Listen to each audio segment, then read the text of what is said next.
All right, everybody, come on back in. Find your seats.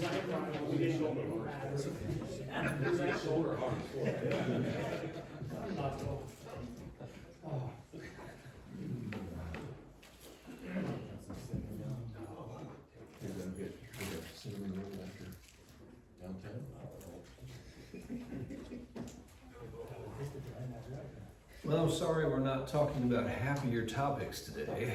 We moved from slavery to genocide now. Yeah. Not exactly an uplifting thought to think about, but one that is important to consider because our God, whom we love and worship, has been accused of committing genocide against the Canaanites in the Old Testament.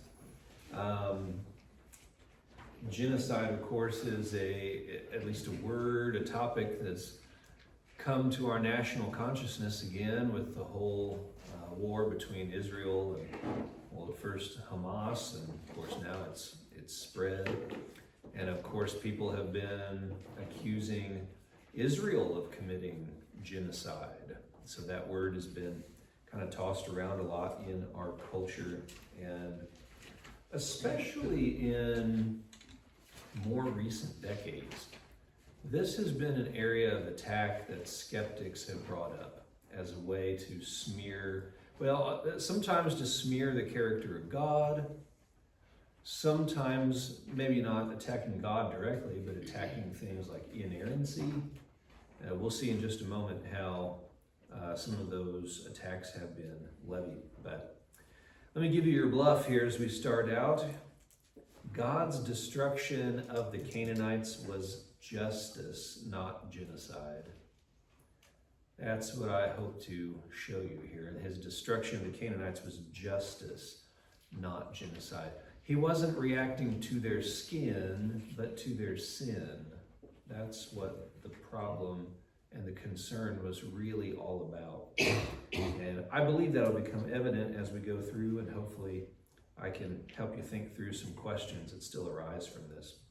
But first, let me detail a couple of the accusations for you, some of the ways that people have tried to use this account from the Old Testament and leverage it as an attack. So first here, number one, some critics have said the account is genocidal, therefore the account cannot be true. Therefore the account cannot be true. This is really an attack on inerrancy. The skeptics who have tried to make this argument aren't really trying to attack God, so to speak. They still believe that God exists. They affirm that he is kind and loving, and that's kind of exactly the reason that they say that this account can't be true. One of the main critics who has argued along these lines is Peter Enns. Now maybe he's a man that you've heard of before. He was an Old Testament professor at Westminster Theological Seminary. And of course, while we might have disagreements with them about Reformed theology, nevertheless, it's a solidly conservative seminary. They affirm inerrancy. And so as you can imagine, he created quite a stir when he began to criticize inerrancy, and he has since, of course, left that institution. But his basic argument went something like this. We know God wouldn't commit genocide. So the fact that the Bible portrays him as committing genocide just shows us that the Bible isn't always right. That's the gist of his argument.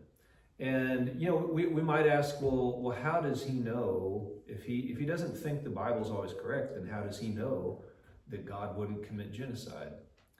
Well, he's using what we could call the meek and mild Jesus hermeneutic, where they look at the statements in the Sermon on the Mount, they take that and then paint a portrait of Jesus as being someone who, of course, would never hurt a fly, And so then they say, well, since Jesus is God, then we know that God would never condone any sort of violence whatsoever against anyone.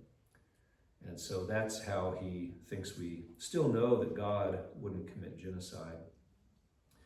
But he goes on to further say that the reason this account is in the Old Testament as it is because in his estimation, God isn't a control freak. And in his book, The Bible Tells Me So, he has a chapter that's entitled, if I'm not getting it incorrectly, it's entitled, God Lets His Children Write the Story. And so he said that God just basically let the people of Israel record their own history in the Bible. And so what they actually did was they, first of all, exaggerated their victories over the Canaanites, and then they kind of projected their own bloodlust onto God as they were writing the account. And so he says, look, this account is genocidal, so it just can't be true. A second way that this account has been used as an attack is to say that the account is genocidal, therefore it shows we don't get our moral standards from God. Excuse me. This is the approach that Richard Dawkins took in his book, The God Delusion, where what he really wanted to do with his argument was try to undercut the moral argument for the existence of God. And of course, in that argument, we look at the details of human morality, and then we seek to argue that there must be a God standing behind such things in order for us to explain the details of human morality. And Dawkins basically said, well, look, if human morality requires a God, it must not be the God of the Bible, because that God is a terrible monster. And he points out, look, even modern Christians don't approve of genocide. And so he said, since that account is genocidal, even modern Christians don't get their moral cues from God. And so he has tried to use that in that way to undercut the moral argument for the existence of God. So it's necessary for us then to answer the question, did God commit genocide? I mean, the way that the account is recorded, does it actually meet the definition of genocide, for example? And I don't think it does. And that's point one of the response here. God's actions do not fit the definition of genocide.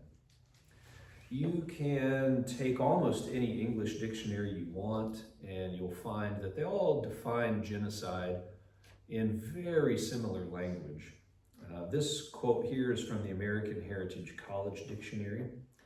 It defines genocide as the systematic and planned extermination of an entire national, racial, political, or ethnic group. And the only thing that I might add to that definition would be that the extermination is carried out because of the national, racial, political, or ethnic status of the group. I think that motive is pretty key in truly defining genocide. So with that in mind, take a look at this here. Letter A, God's focus was on their sins, not any superficial details of their lives. God's focus was on their sins, not any superficial details of their lives. Look here first at Deuteronomy 20, 16 through 18. In the cities of these peoples that the Lord your God is giving you for an inheritance, you shall save alive nothing that breathes, but you shall devote them to complete destruction, as the Lord your God has commanded. Now pause there, and if we did pause there, and if we stopped there, then we might think, wow, man, that does sound kind of like genocide. I mean, save alive nothing that breathes?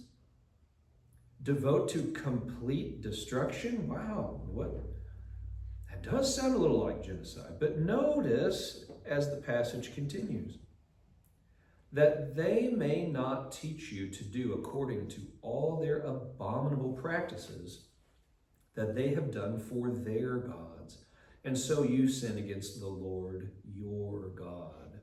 Notice how the concern about their sins is brought in there, particularly as the motivation, as the reason why they were to devote these cities to complete destruction, in order to remove the spiritual danger that would have then existed for the children of Israel, that they too would fall into the abominable practices of the Canaanite peoples. If we go all the way back to the very first reference in the Bible to the eventual destruction of the Canaanites, all the way back to Genesis 15, you probably remember this story. God is confirming his covenant to Abraham. He reveals to Abraham that his descendants will be slaves for a period of time. And then he says to him, Genesis 15:16, they shall come back here in the fourth generation. Notice, for the iniquity of the Amorites is not yet complete. Here's the very first reference to the eventual destruction of the Canaanites. And notice God mentions the timing of the return of the children of Israel to that promised land would be tied together with the iniquities of the Amorites, when God deemed that their sins were ripe to be judged. And so we see that connection there from the very first time that it is mentioned. So the Israelites' conquest of the land wasn't just about providing the Israelites with a new zip code or a new place to live. It was also intended to be a consequence, a judgment upon the sins of the Canaanites. Excuse me. Now, a couple other details we need to note here about God's actions and the definition of genocide. Letter B, ethnicity was no barrier to God's approval. It was no barrier to God's approval. And here we can think about the story of Rahab. Rahab was a Canaanite woman, but when she gave refuge to the Hebrew spies who came into Jericho, she expressed faith in the one true God, didn't she? She expressed to the spies what she and all of the people had heard about the mighty acts of God, and she expressed faith in the one true God. And when she did, she was accepted into the covenant people of God, wasn't she? Her life and the lives of her family members were spared, So she acknowledged the one true God, and she received mercy, and her ethnicity was no barrier to that. And that shows us that this whole incident was not about anyone's ethnicity. It was about the sins of the people. Now, contrast that with an incident that truly was a genocide. Let's think about the Holocaust for a moment. Imagine if a Jewish person in Germany had come to the opinion that the Nazi Party was correct. And then that Jewish person sought to become a member of the Nazi Party. Do you think that that person would have been accepted? Well, no, of course not. Not at all. There's no chance that that person would have been accepted. Why? Because it was about their ethnicity, right? What the Nazi Party was perpetrating had everything to do with ethnicity. They thought the Jewish people were carriers of an inferior bloodline that they wanted to eradicate from the earth. And so no, they never would have been accepted because of their ethnicity. But that's not what we see here, is it? Ethnicity was no barrier to God's approval. Also, letter C, ethnicity was no protection against God's disapproval. If an Israelite started to act like the Canaanites, that Israelite was also to lose his life. Notice what God said in Deuteronomy 13 here. If you hear in one of your cities that certain worthless fellows have gone out among you and have drawn away the inhabitants of their city, saying, let us go and serve other gods, which you have not known, then you shall inquire and make search and ask diligently. And behold, if it be true and certain that such an abomination has been done among you, you shall surely put the inhabitants of that city to the sword, devoting it to destruction, all who are in it, and its cattle, with the edge of the sword. So if the Israelites started acting like Canaanites, they were supposed to suffer the same fate. Their ethnicity would not save them from the consequences of their sins. So there again is another detail that shows us that these commandments from God to the people of Israel had nothing to do with the ethnicity of the Canaanite tribes. The focus was on their sin, not on their skin. A second thing we need to notice about this, moving beyond a consideration of the definition of genocide here, we need to consider the way that God's actions are being assessed by the critics. So number 2 here, God's actions cannot be assessed in the same way as our own. God's actions cannot be assessed in the same way as our own.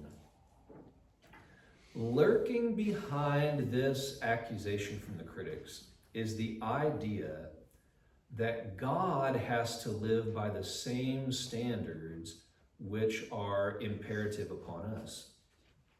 That, in other words, God has to play by the very same rules that we have to play by.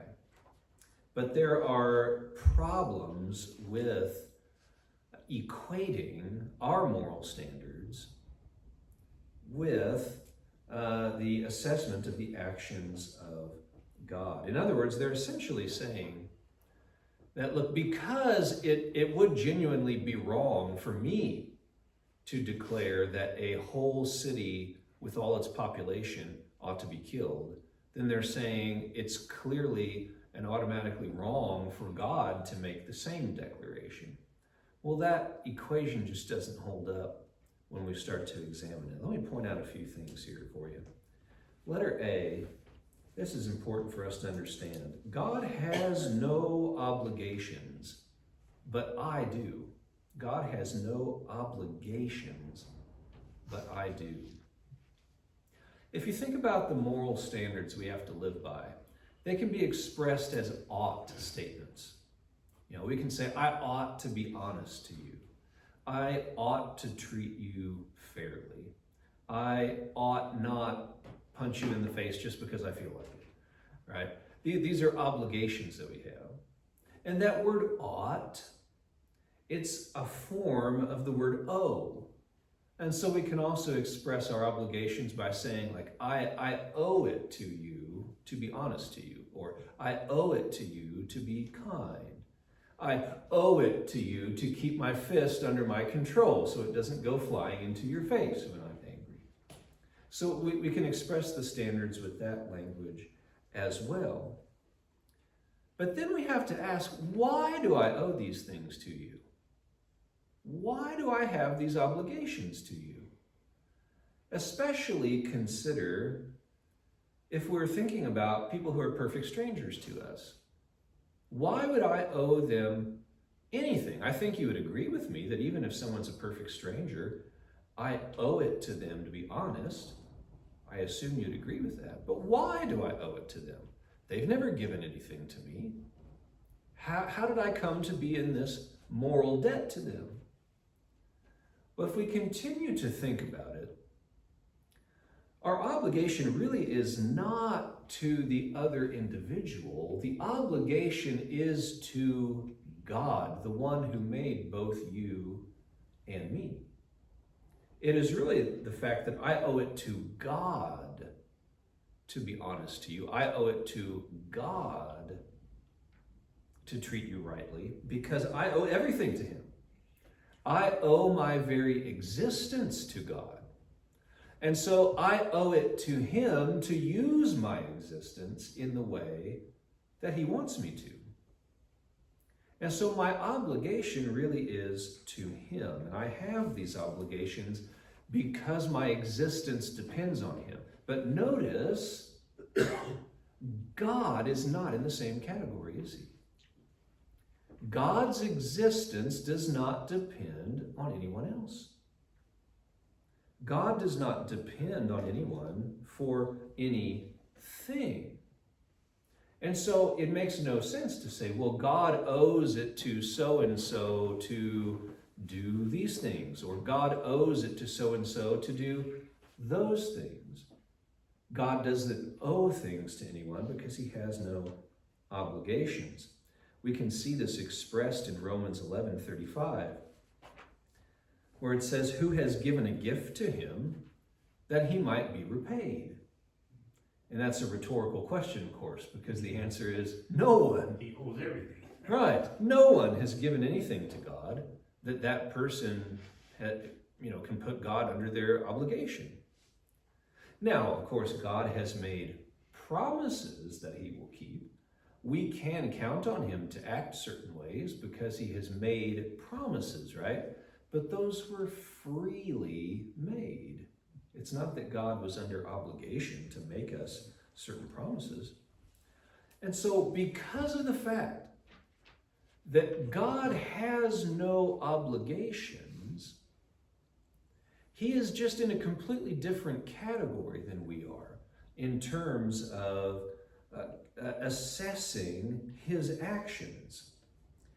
Also then, letter B, God's unique existence allows him to do things I cannot do. God's unique existence allows him to do things I cannot do. Scripture tells us specifically what some of these things would be. For example, I cannot accept worship from you, but God can. It would be wrong for me to accept worship from you, but it's not wrong for God, because worship is appropriate toward him, because again, he is in a different category than we are in. Another thing he can do is take vengeance against people, but he tells us not to do the same, right? What does he say? Vengeance is mine, says the Lord. I will repay. So we are not to take personal vengeance against other people who wrong us. But God can take vengeance. That is a role that is appropriate for him, though it's not appropriate for me. So we cannot say that there's some kind of one-to-one correspondence between our actions and God's actions, or a one-to-one correspondence between the moral standards that we are to abide by and the ways that are, acceptable for God to act, we might say. So we just simply cannot look at our own status and then project it onto God and criticize him on that basis. It's just a flawed connection that the critics are trying to make. All right. Well, there are certainly, as you probably even know, some objections to what I've just presented to you, this response that I've just presented. So let's deal with a few of these objections, and then undoubtedly you might have some thoughts of your own you want to discuss, some questions you might want to discuss. But first off, one of the most commonly discussed objections here to all this, number one, there is no justification for killing Canaanite children. Remember, what was the commandment that God gave? He said, devote these cities to complete destruction, right? He said, save alive nothing that breathes. That's the language that he used. And so it understandably makes us a little bit concerned when we think, whoa, okay, that would surely seem to encompass non-combatants as well. If he says, save alive none who breathes, that would surely seem to bring women and children under the sword as well. So how are we to think about this? Well, let me make a few observations first. As stated above, this objection is a logical fallacy. It's a logical fallacy. It's the fallacy that we call an argument from ignorance. And that's not trying to say that the objector is ignorant. It's not a personal insult. The argument from ignorance arises whenever we say, I don't know the answer, therefore there can be no answer. So if that's how we're trying to argue, say like, hey, I don't know what the answer is. There can be no answer because I don't know what it is. That's an argument from ignorance, and it's a fallacy. Imagine if you had tried that reasoning with your math teacher in high school. I don't know the answer to this math problem, teacher, so therefore there must be no answer. Well, that logic doesn't fly, right? And it doesn't fly here either. So the simple fact that the objector doesn't know of any justification for it doesn't mean there can't be a justification for it. But here's an important detail we need to understand in all this. Letter B. God's plan for the conquest allowed time during which women and children could have escaped. Here's what God said in Exodus 23. I will send my terror before you, and will throw into confusion all the people against whom you shall come. And I will make all your enemies turn their backs to you. Notice that. It's describing flight. So that's interesting right there. It tells us that perhaps part of God's intention was to put the Canaanites to flight so that the numbers that the Israelites actually encountered might have been smaller than the total number of Canaanites. And notice verse 28 then. I will send hornets before you, which shall drive out the Hivites, the Canaanites, and the Hittites from before you. I will not drive them out from before you in 1 year, lest the land become desolate and the wild beasts multiply against you. Little by little I will drive them out from before you until you have increased and possess the land. So the conquest, by God's design, did not happen overnight. It wasn't a blitzkrieg where the Israelites rushed into the land and conquered huge swaths of territory within just a matter of days. It took a while, and as God said here, that was by his design. He didn't want the land to become desolate, and so he was going to drive them out little by little. So that would have allowed the Canaanites time, if they chose to move folks like women and children out of harm's way. So that we can raise a question about how many non-combatants the Israelites actually encountered once they faced battle. I think that's a very important detail for us to keep in mind. And we might also say from that since all of this time elapsed, if non-combatants were still in harm's way, well, perhaps we should say that wasn't the fault of the Israelites, but the fault of the Canaanites.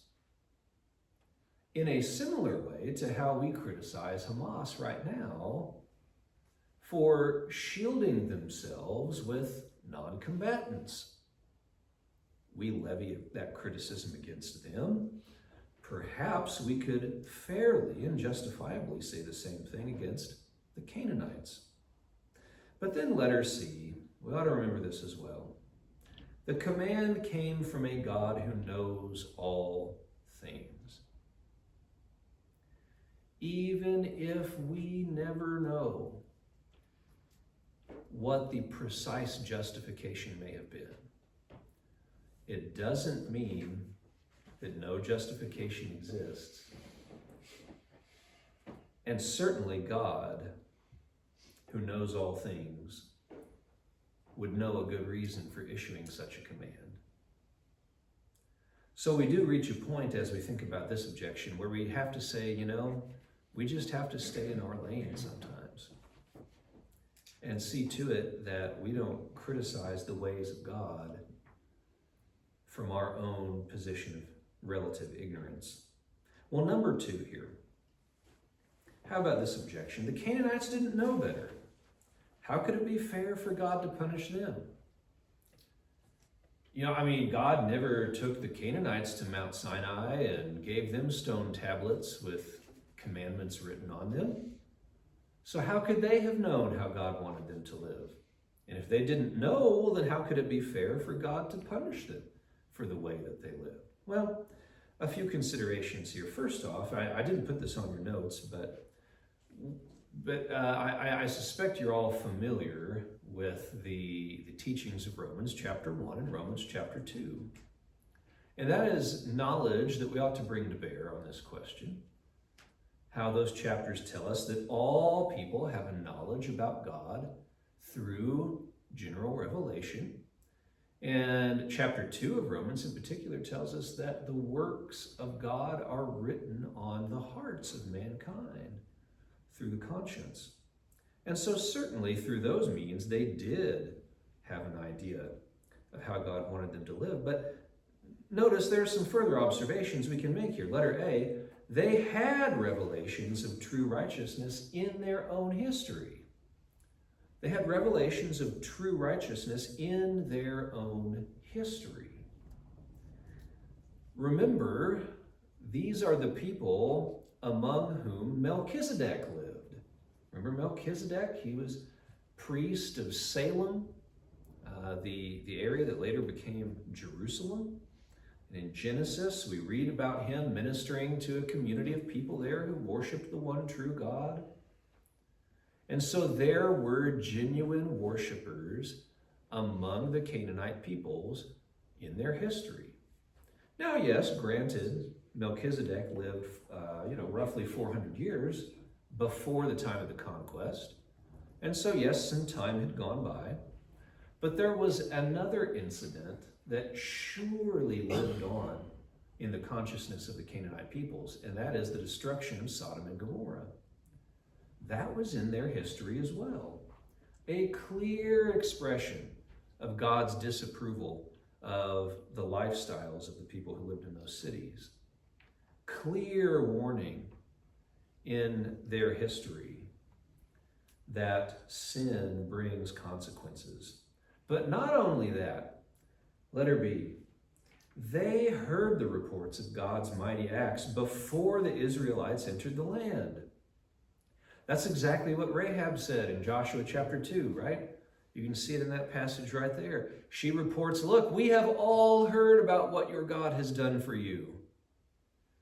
And she wrapped that up by saying at the end of that, for the Lord your God, he is God in the heavens above and on the earth beneath. There's Rahab's expression of faith, right? In the one true God. But she acknowledges, look, we have all heard about the mighty acts of your God, and we are all scared out of our wits because of it. And so there, from her own acknowledgement, they knew what God had done for the people of Israel. They knew he was the one true God. And so they certainly had a knowledge for which they were culpable. One other objection that I'll mention here real quick. I didn't put it in your handout because I didn't know if I quite have time to get to it. But let me mention it because I think it's a significant one as well. So that this objection goes basically like this. The Israelites were sinful people too. So how could it be fair for God to judge one sinful group of people with another sinful group of people? How could that be fair? The Israelites certainly were not saints. Well, we all know that's true, right? That's accurate. The Israelites certainly were sinful. But it's worth noting here that while all sins do make us guilty before God, not all sins have the same impact on human society and human well-being. And the sins of the Canaanites, as you might be aware, were extremely harmful to human well-being. If you think through the law of Moses, many of the commandments that were given to the people were given specifically because God was saying, don't do what the Canaanites did. And if you remember, there are some disgusting things that are mentioned and outlawed in the law of Moses. And they were mentioned because, sadly, those were things the Canaanites practiced. Things that were damaging to the soul, like promoting idolatry. Okay? They were promoting the worship of false gods, which of course is eternally damning if a person does not repent from them. They also practiced many sins that were damaging to the body, things like child sacrifice, all kinds of sexual sins. The things that are not at all conducive to the overall health and well-being of human beings. And so, yes, even though the Israelites were sinful, and surely we have to acknowledge that, the sins that were prevalent among them were not as damaging to society as those of the Canaanites. And of course, don't forget, even though the Israelites were sinful, they still carried with them the knowledge of the one true God, didn't they? So they while they did have their sins, they also had the knowledge of how to be forgiven of those sins. The worship that would have been promoted among them would have been worship of the one true God. And so comparing the Israelites and the Canaanites, again, is an example of comparing apples and oranges, at least in terms of how their acts and their practices harm human society. All right, well, let me see if you have any questions or anything you want to discuss about this, and we'll wrap it up. Yes? One thing on that last point, where how could the Israelites judge them because the Israelites were sinners also? The Israelites made that same point when they were being judged by God and the Babylonians came in. They did, yeah. And God was like, no, this is still right. So Absolutely they did, yeah. Yeah, that thought scandalized Habakkuk, yeah. Wait, God, why aren't you judging the sinful people all around me? I'm going to do it with Babylon. Wait a second, God, you can't do that. They're worse than we are. Yeah, that thought scandalized Habakkuk, didn't it? Yeah. What else? Questions, observations? Yeah, Robert? Just kind of the general idea that's become very prevalent in our society, that it largely rejects consequences for wrong action. Does that tie in at all with what they object to with the Canaanites, or is that just a... I think so, absolutely. Yeah. Our culture can hardly imagine that God would punish us for anything.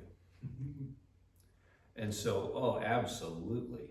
You know, when they think about, when they encounter this episode, and they think, man, that seems like tremendous overkill on the part of God. I mean, how could he possibly issue a command like that? Yeah, absolutely. Yeah, our downplaying of the severity of sin and the holiness of God absolutely feeds into this criticism. Yeah, Ken? It's like the people that want to free Palestine from the river to the sea.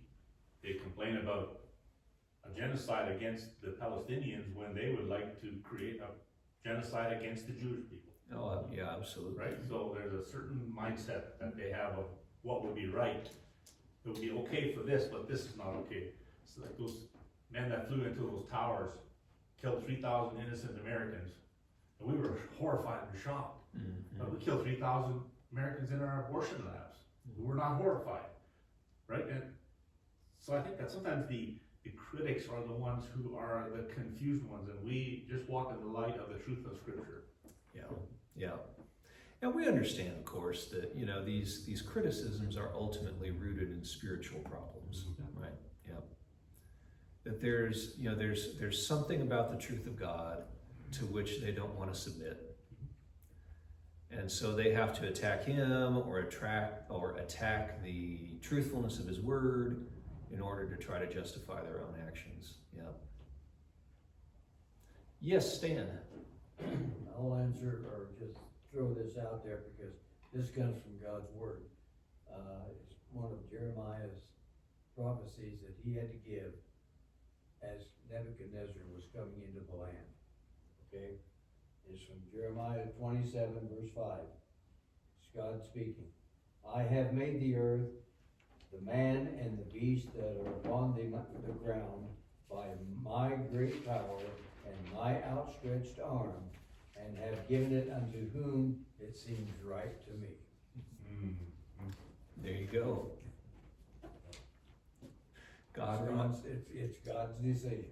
Yeah, God reminding us of his sovereignty there. Yeah. And I think that's an important detail to remember as well when we do think about, you know, the whole issue of women and children in this whole account. We have to remember that, okay, you know, that might still be an uncomfortable thing for us to consider, but God is the author of life, and he can say that it's the time for this life to end. That's within his purview. You know, he's sovereign over that. And so, yeah, thank you for mentioning that, Stan, because that's a great passage to remind us of that. Catherine, I think I saw your hand. In fact, in Genesis 15:16, talking about the Amorites, iniquity is not yet complete. Are the Amorites the same as the Canaanites, or just a similar situation? They're one of the Canaanite tribes. Yes.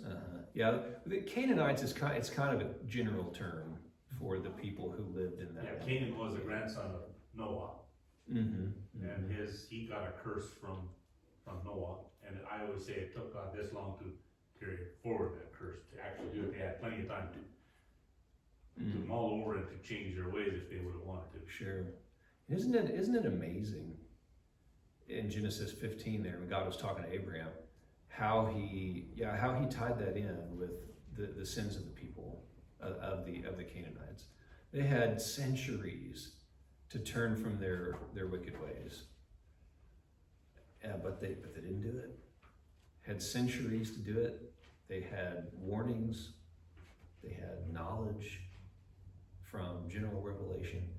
They just didn't do it. God exercised patience for centuries, and the time had come for consequences. Anything else? All right. If not, well, let's wrap this up here then. Let's take a short break. We will have our business meeting here very briefly. We'll get that started in about 5 minutes. Do remember, if you wanted to contribute toward the offering today, you can just drop something in the offering box back there on the table.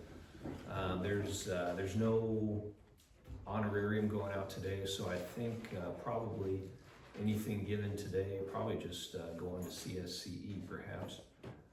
So if you want to make a gift toward that, you can do it back there. But yep, we'll get our business meeting going here in just about 5 minutes.